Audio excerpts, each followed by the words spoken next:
Welcome to all. This is the last workshop in the 2024 New York State World Languages Professional Learning Series. My name is Candace Black, and I'm your World Language Associate in the Office of Bilingual Education and World Languages of the New York State Education Department.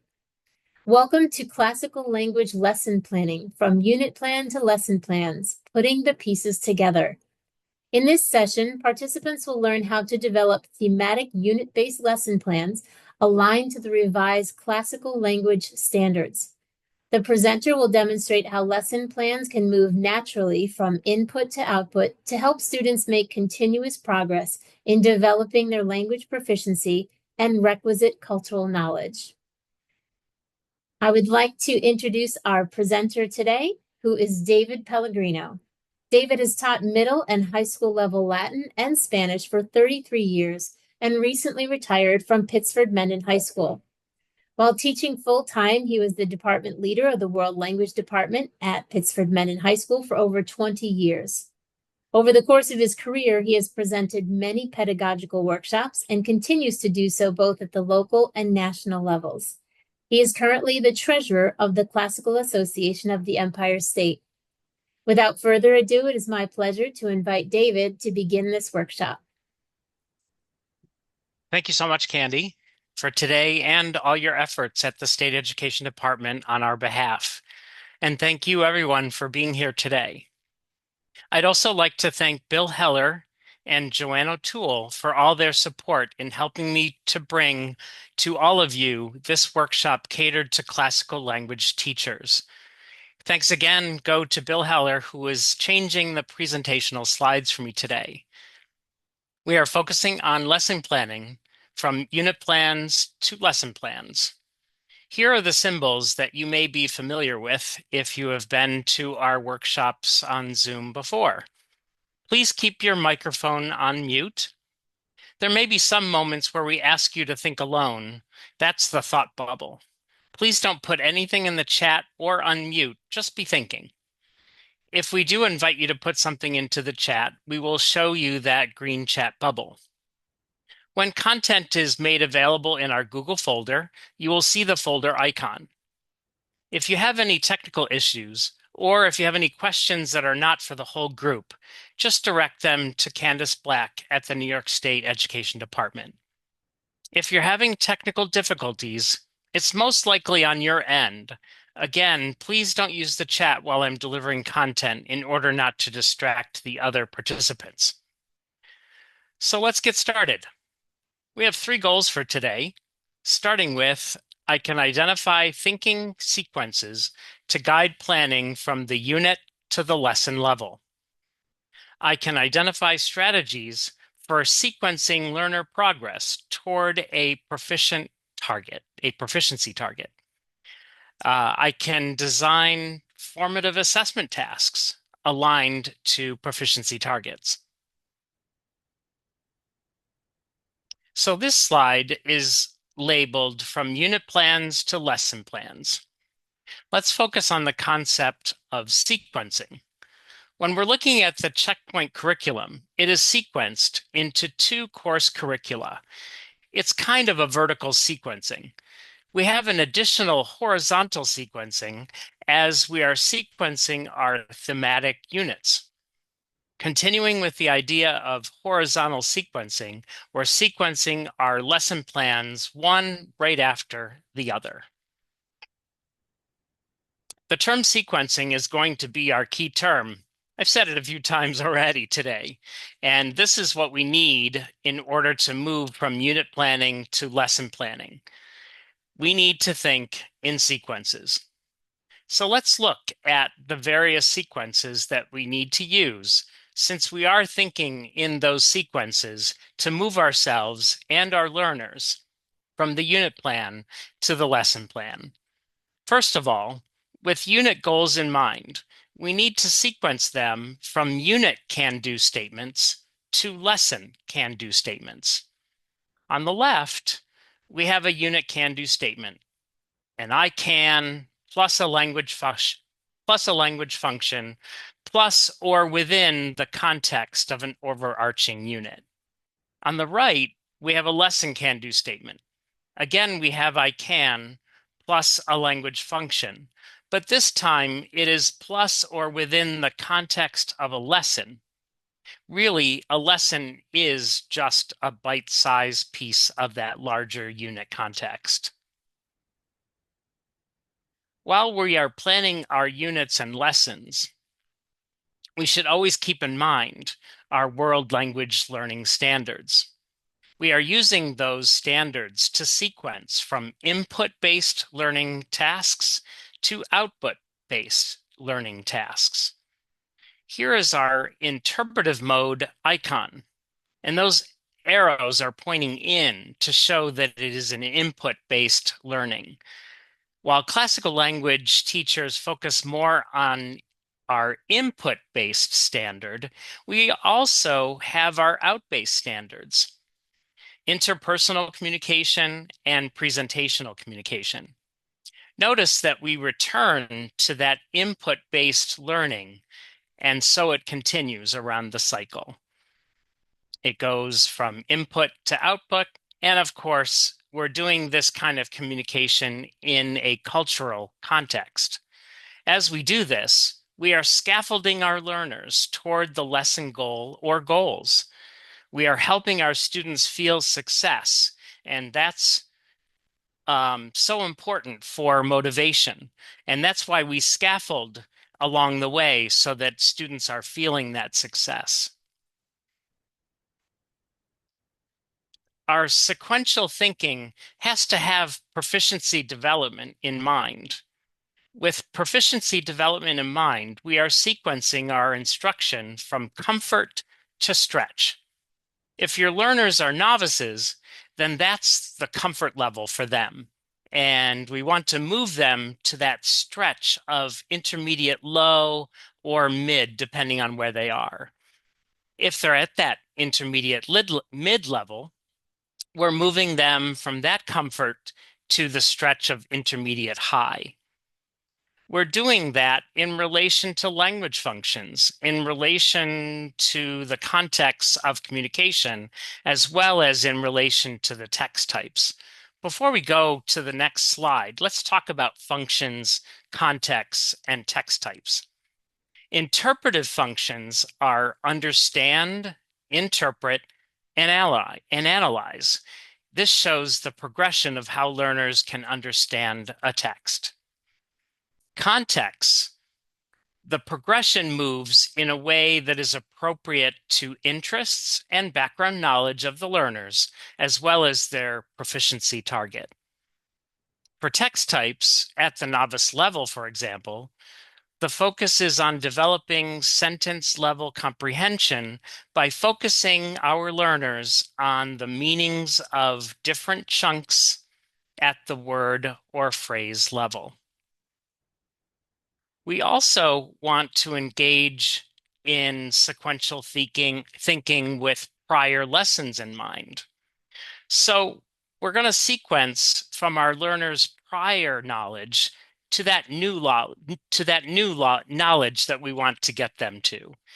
Anytime we can make that connection to what our learners already know, we are building those strong neural connections and moving students from comfort to stretch in terms of their content knowledge as well. A final sequential thinking that we want to engage in is our learner autonomy, and we want to keep that autonomy in mind whenever we can. Therefore, we want to move from modeling guided practice to independent performance. Of course, we're doing this with ongoing checks for comprehension and scaffolding whenever we need to. Keeping in mind that sequential thinking, how do we now apply that in our lesson plans? We need to first make sure that we have a shared understanding of how we're defining a lesson plan. Here is a definition from Clementi and Terrell in their book, The Keys to Planning for Learning. They say that a lesson plan is a carefully sequenced set of tasks developed and designed to allow learners to reach that targeted learning objective of a lesson. However, why don't we broaden that definition a little bit to say that lessons may be sequenced and scaffolded across multiple class periods. So if your prior thinking is that a lesson plan that you write is for a given day, I want to stretch that a little bit. Of course, it can be for an individual day, but it can also be across days.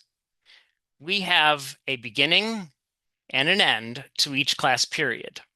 That's just the way school works. But we can think about sequencing those tasks that are addressing a set of learning objectives and or a set of can-do statements across 2, 3, or even more days. As I illustrate these ideas, I want to let you know that I'm going to ground them in a thematic unit, one that you haven't seen before because I want to give you new content to use. The examples are going to be in Latin, but certainly you can adapt the ideas here to another classical language like ancient Greek. And as I understand, there are a couple modern language people out there too, and so you'll be able to use these ideas in your language. It's a Checkpoint A thematic unit called Divine Intervention, and you have a copy of it in your folder. In this thematic unit, you can see that it's organized into 3 sequential segments, starting with Apollo's children and their downfalls, Aesculapius or Asclepius in Greek with the rod of Asclepius, and finally Phaeton. There are links to authentic images here. And don't worry, you're going to get a PDF of all these slides with those links intact. The passages that I wrote with elements taken from Hyginus are linked here. The next segment is Apollo's punishment for killing the Cyclopes. There are some great images linked here for your use. I'll just say, thank goodness for the lack of full clarity for the Apollo image, if you know what I mean. The fresco of Admetus and Alcestis linked here has a great number of possibilities for discussion. The related passages are linked here underneath.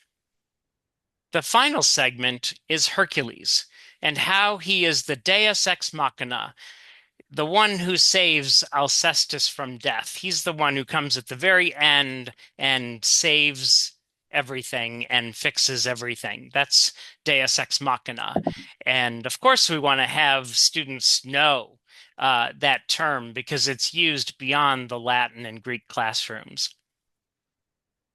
There are some amazing authentic images here to help you describe the basics of the labors of Hercules with the passage linked at the bottom.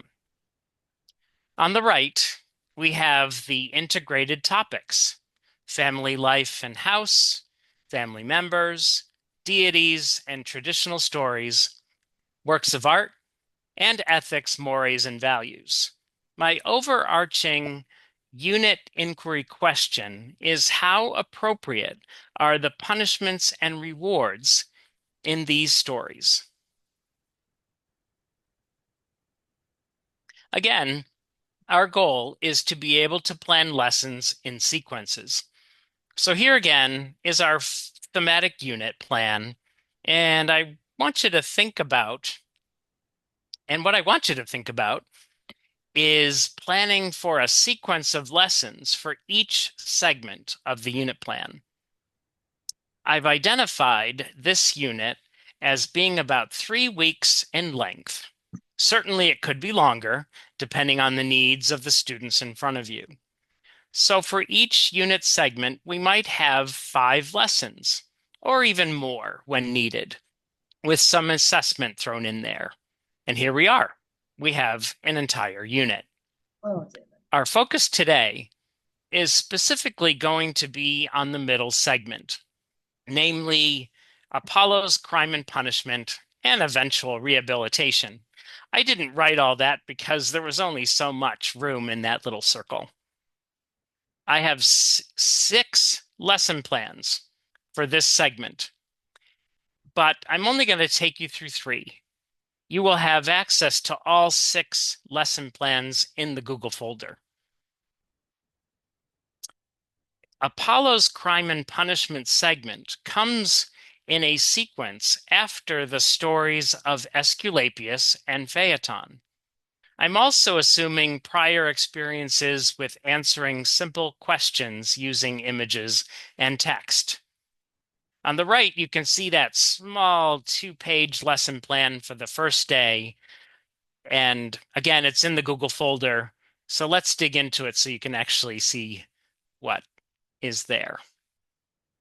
As I go through these examples, I want you to notice the purposeful sequencing that I addressed earlier. Parts of the lesson are moving the learners from input to some output, from comfort to stretch, from prior knowledge to new knowledge, and from modeling to independent performance. To begin this second segment of the Divine Intervention Unit, I chose to begin with a lesson that focuses on Standard 1, Interpretive Communication. Recall that this unit is directed to students in a Level 1 class toward the end of 8th grade, if that's uh, a type of situation that you have at your school. And it targets novice high proficiency. Drawing and expanding upon the input from previous lessons in this unit, I will take one day on tasks that follow the learning target derived from the unit can-do statement. The unit can-do statement reads, I can identify the topic and facts about punishments and redemption in the stories surrounding Apollo. You may need to describe to students what redemption means. It all depends on their reading level. Anyway, that is our context. Now, our lesson can-do statement derives from or is aligned to that unit can-do statement. I can understand key Latin words and phrases, similar to the unit function, about Apollo's crime and punishment. This is that context that focuses on that part of the unit. By answering questions after reading a Latin passage. This will be that acceptable evidence that will show that we have fulfilled the can-do statement. After going over the can-do statement, we begin with a task to activate prior knowledge in order to pique interest and establish the context of the lesson for the students. We are going to have them examine a couple of images. Let's focus on that first image. The purpose in the next slide, the purpose for this image is to allow students and the teacher to use the target language to generate review as well as new vocabulary for simple questions. I like to have my students use the think, pair, share method. They hear the question, they take a moment to think, and then they share their thoughts with a partner nearby. Finally, they share their answers. The teacher, of course, will help students along the way with any vocabulary that they may need. Also, I have to say, when you have a question like quid videtis, what do you see?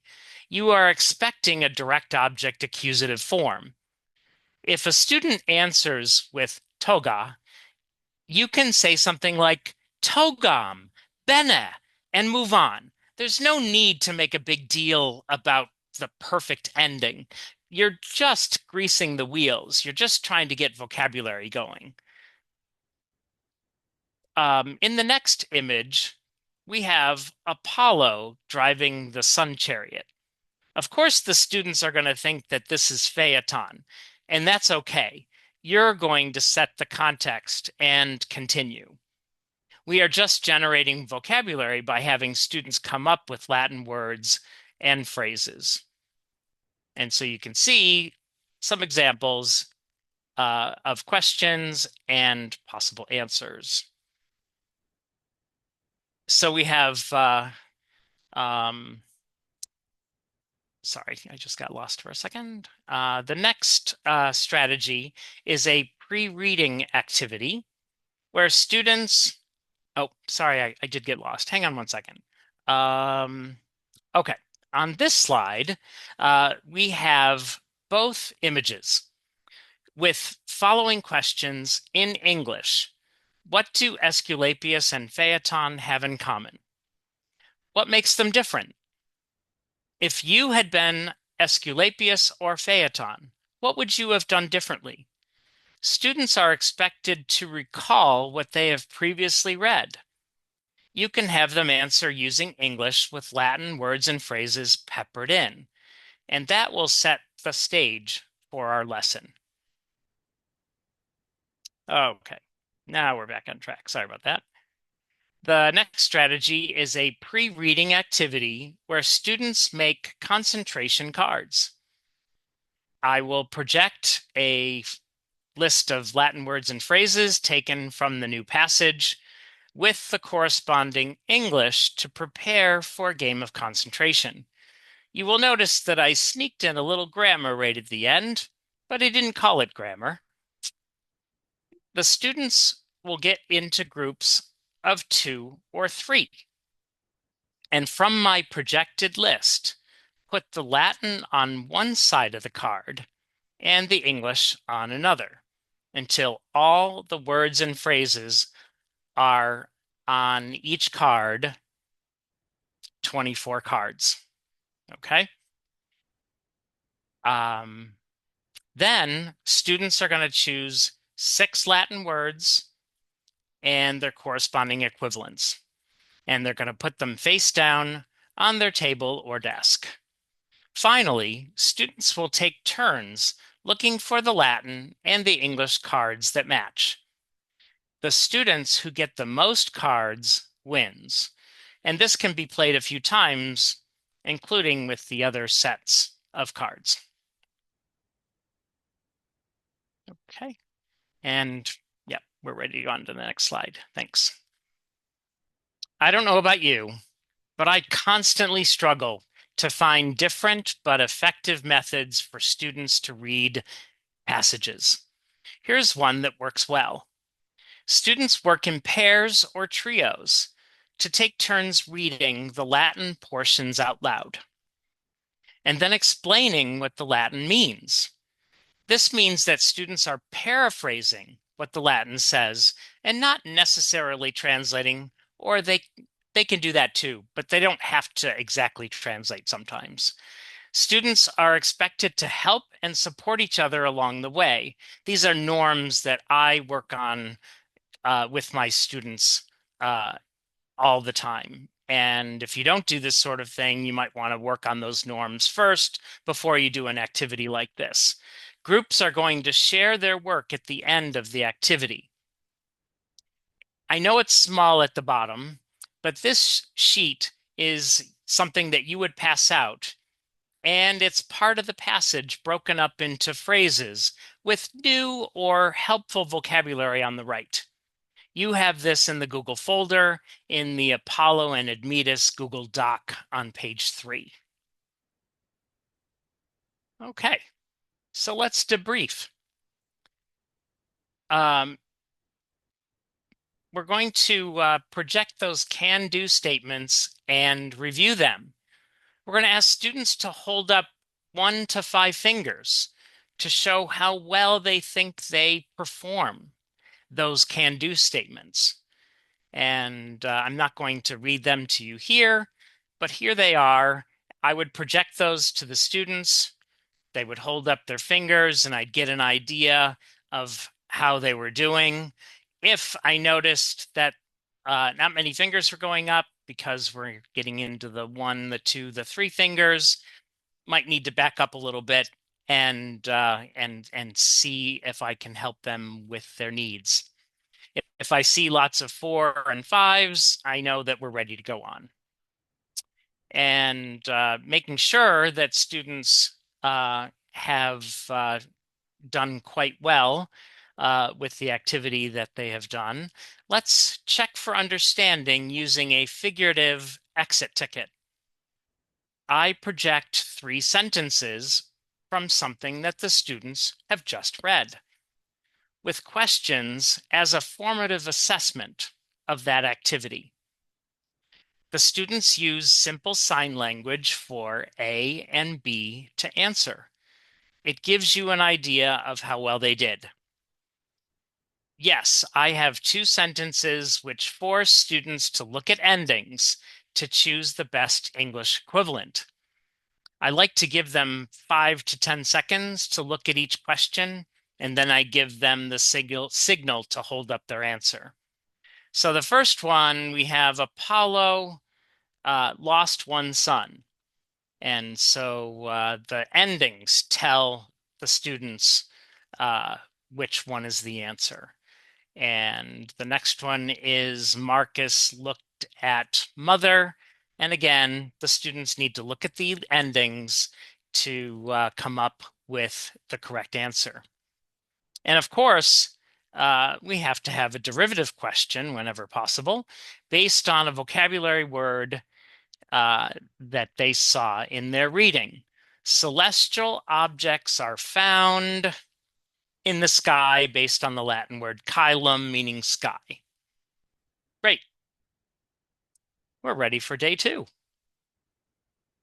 Here is that tiny version of my day 2 lesson plan, which continues with the passage of Apollo's punishment.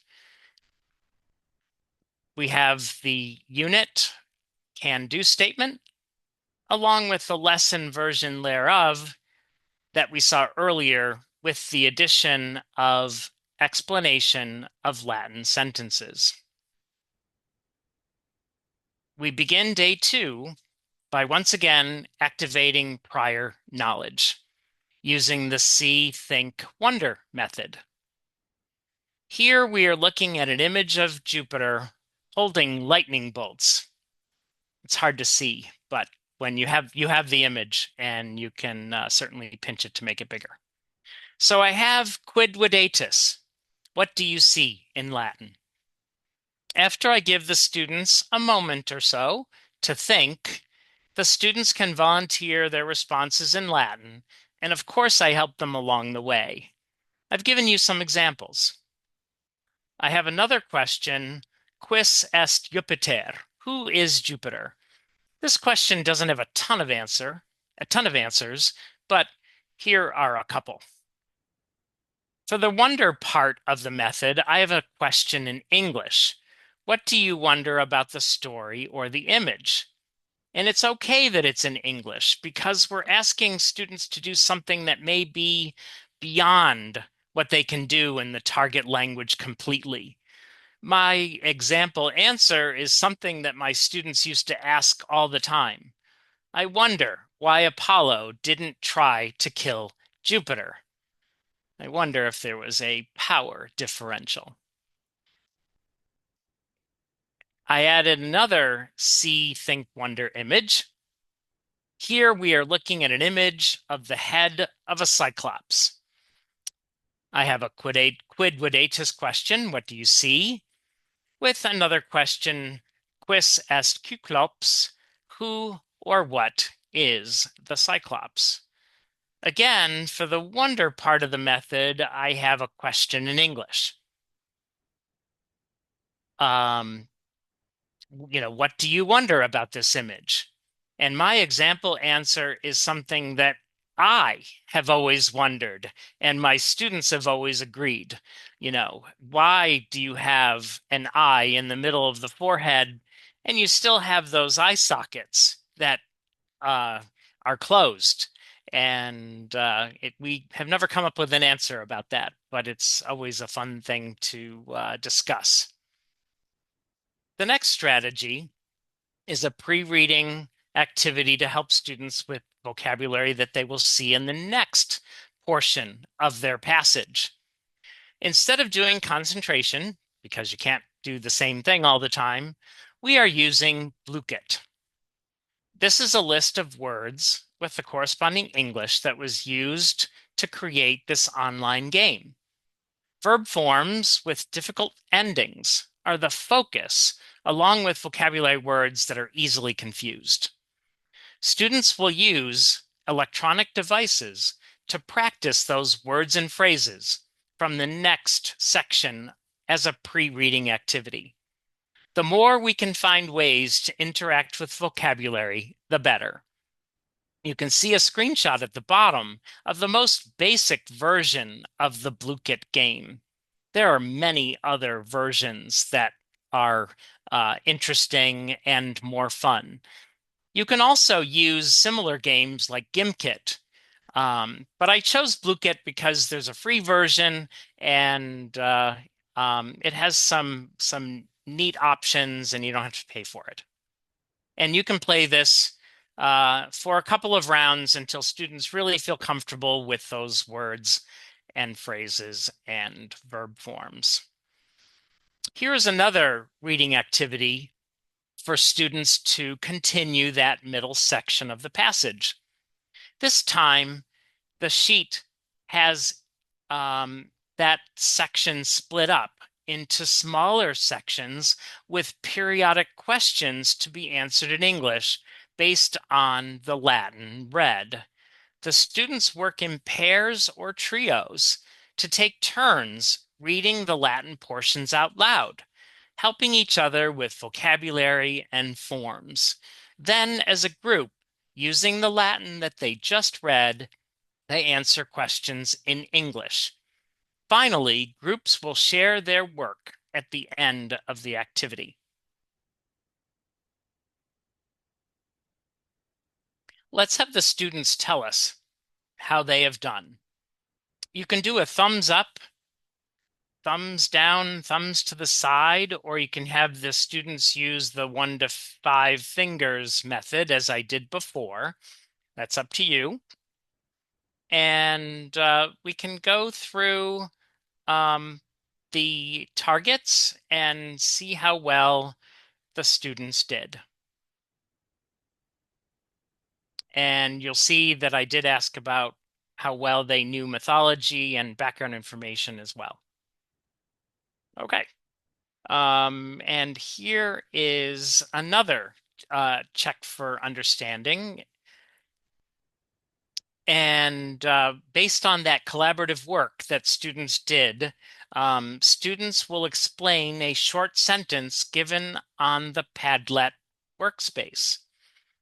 And then they will read their classmates' explanations and react to at least 3 of them. You can also do this with more than one sentence if you have time. And I've done this before with my students, where we'll look at a sentence, we'll have students explain what that sentence means. Students will comment on the sentence saying good job, or they'll do some cool comment saying that, oh, that's a past tense verb, things like that, and then do another sentence, and students will engage with that. Okay, and we are in day 3. Here is my tiny version of day 3. Here's my day 3 lesson plan. And this is going to conclude that passage, Apollo's punishment. It comes after the punishment of Jupiter, and it will end with an analysis of the full story. You will notice that there is an asterisk after day 3. The reason for that asterisk is that I added some formative assessment at the end, and you may have to push that part to the following day. And again, things happen. You have a fire drill during your class period, and you don't have as much time as you always have. Sometimes you just have to push these things to the next day. So it's all good. All right, so we have 2 unit can-do statements with an added cultural component, along with the lesson version where I integrated both things. I can explain, that's our function, how appropriate the punishments of Apollo and his sons were, that's our context, by using evidence from the passage and previous experience with mythological stories. There's our acceptable evidence. Anyway, as we begin by activating our prior knowledge, we have Padlet in a little bit different context, and we're going to have our students individually or in pairs answer these questions, and the answers are going to show up on our big screen. What are the bad deeds of Aesculapius and Phaeton?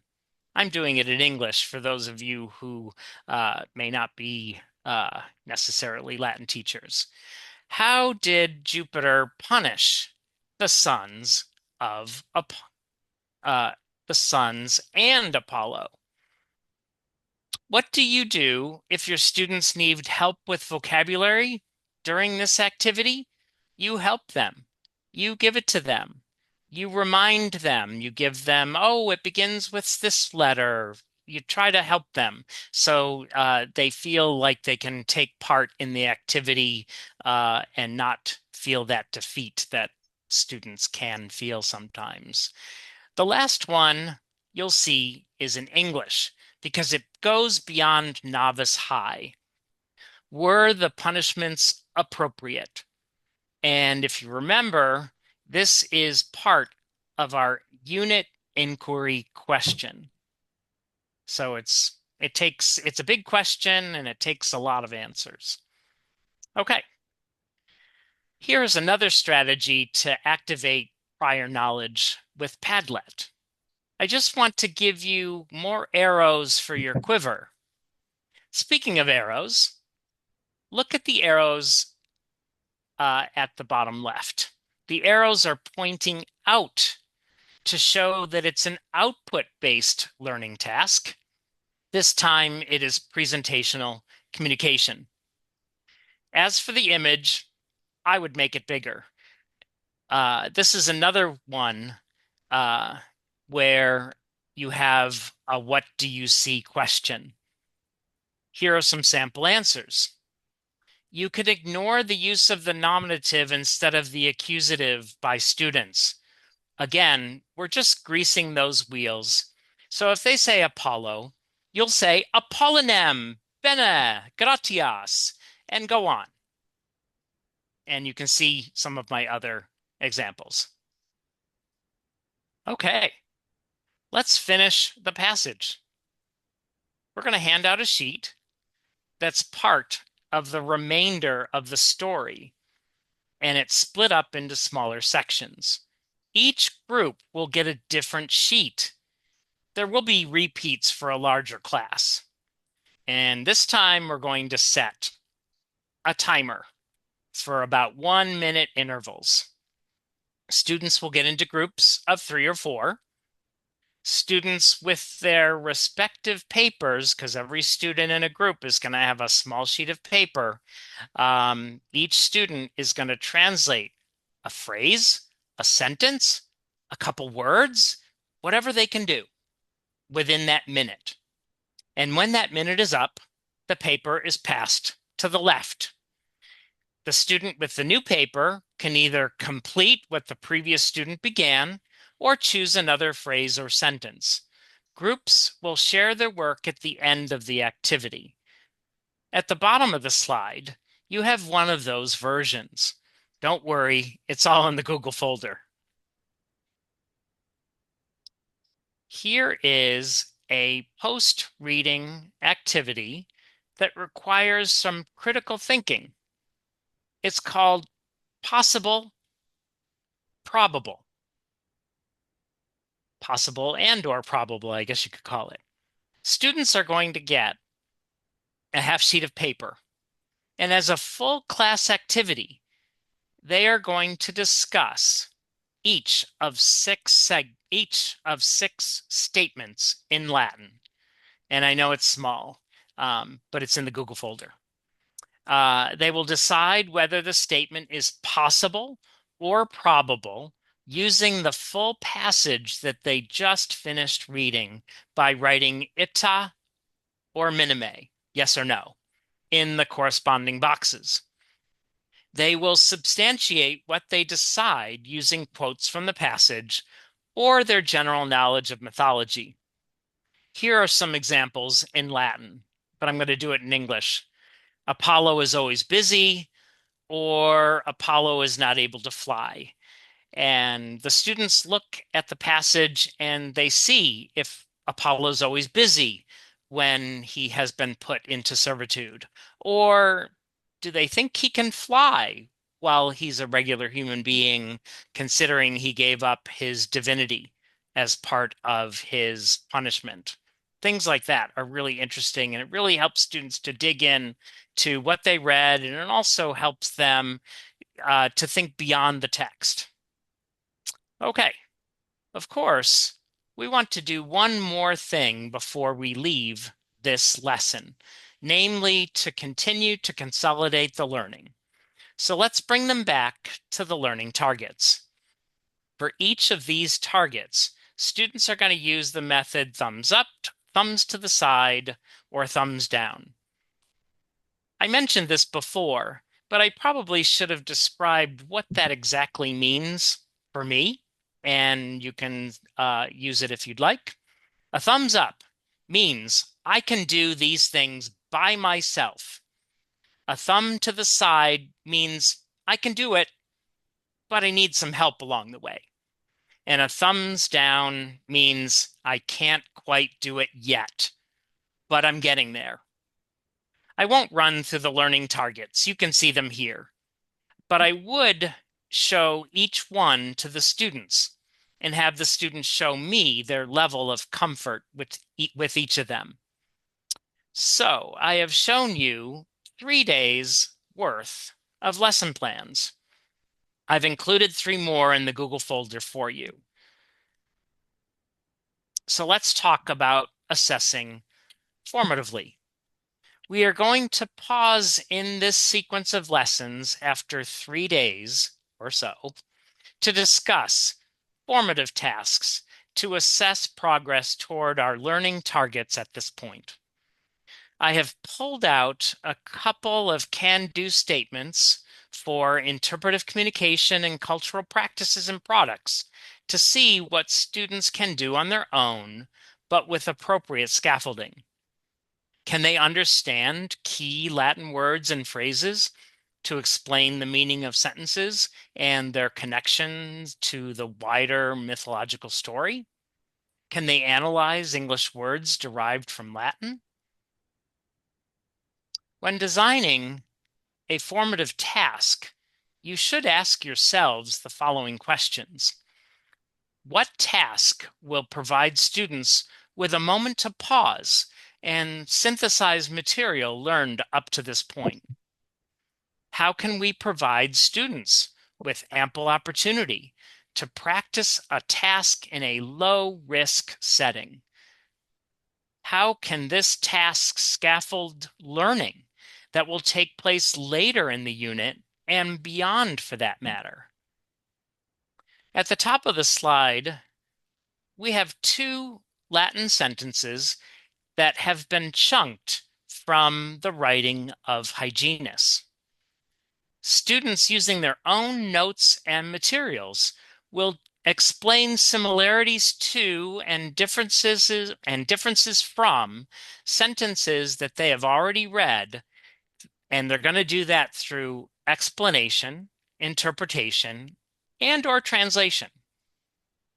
Now we have 2 English words, data and composition. Students using their own notes and materials will use the knowledge of recently practiced vocabulary to explain the meaning of the 2 English words above.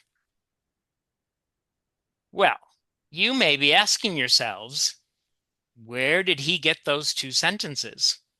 Well, the answer is I made them based on Hyginus. So let me show you how to chunk an authentic resource. Here is a long sentence written by Hyginus. As you can see, I crossed out quite a bunch of it. And yes, I did cheat a little bit, and I changed Aesculapius to Aesculapium. Don't tell on me. It'll be our secret. Now, we have a sentence within the reading level of our students. Aesculapium Jupiter fulmine percussit. I added a couple glosses, and that's my further scaffolding. Finally, my task is to compare the chunked sentence to one that they have already read. And yes, I chunked that one too, just to keep it short. All right. And in the next slide, here is one more long sentence written by hygienists. I crossed out some more, and I decided to replace eos with kyklopes. Now we have Apollo kyklopes qui fulmina fecerunt interfecit. I glossed the qui, but you may not need to. It depends on what your students may need. Again, my task is to compare the chunked sentence to one that they have already read. And the one that they've already read is Deus solis et medicinae multos clopes creatores fulminum interfecit. We're going to break this down a little bit. So let's go on to the next slide, please. So here is kind of a cleaned up version so that this is something that you might give to students. So we're going to have them compare the two sentences. Well, what could students say? Well, struck is used instead of killed. I'm doing it in English. With a lightning bolt is used in both sentences. Jupiter is the subject in both, but it's in different positions in the sentence. Aesculapius is in the accusative instead of the son of Apollo being in the accusative. So those are some things that they could talk about, and they probably could come up with some other things too. And here's that cleaned up second one with the gloss. And what could the students say about this one? Apollo is used instead of the god of the sun and medicine. Who made the lightning bolts is used instead of the creators of the lightning bolts. And the cyclopes is used instead of many cyclopes. Not much of a difference, but many was added. Okay. And you know me, if you've been to my workshops before, I think it's so important for students to be thinking beyond Latin class, using Latin and what they've learned to read English. And so let's look at a short article about an asteroid that I just learned about when I was preparing for this presentation. And I'm going to read to you if you don't mind. Asteroid 3200 Phaethon was discovered on October 11th, 1983 by Simon Green and John K. Davies using data, and that's underlined because we're going to look at that, from the infrared astronomical satellite IRAS. Phaethon, I think they say in astronomy, is an Apollo asteroid. And I think that's pretty cool, meaning that it has a highly eccentric orbit. Highly eccentric orbit. If you know the story about Phaeton and how he drove the sun chariot, this is not that shocking to us. That crosses the Earth's orbit. We're focusing on the word data. And I've quoted 3 phrases from our passage containing forms of the verb dodare. The English word data, derived from the Latin word do, refers to information that has been, and hopefully the students will say given. All right, and let's look at the next one. A little bit more to the short article. The surface of Phaethon is believed to be heavily cratered and covered in a layer of dust, and it may have a composition similar to some types of meteorites. Its orbit brings it closer to the sun than any other named asteroid. That is fascinating to me. We are focusing on the next word, proficiency, and we get the English word composition. So we have the English word composition derived from the Latin word pono, refers to the nature of something's ingredients that have been something together. And hopefully they'll put or placed in that blank. So you can see why this lesson plan is going to run over into the next day. So, how did we do this afternoon with our own targets? I can identify thinking sequences to guide planning from the unit to the lesson level. I can identify strategies for sequencing learner progress toward a proficiency-based learning target. I can design formative assessment tasks aligned to proficiency targets.